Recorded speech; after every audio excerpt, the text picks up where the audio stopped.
ถ่ายรูปตอนนี้นั่งแซงกับเท้าเก็ตกำลังดำหน้าเนาะความรู้เพิ่นความรู้เพิ่น3 คน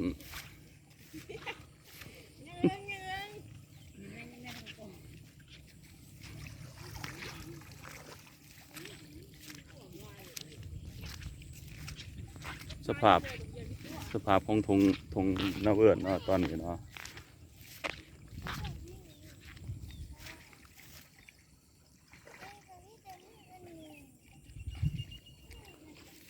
โอ้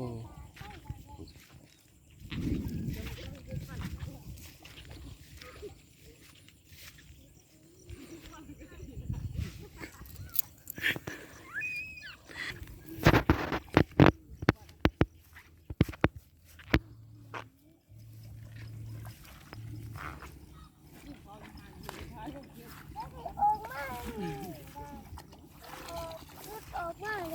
ย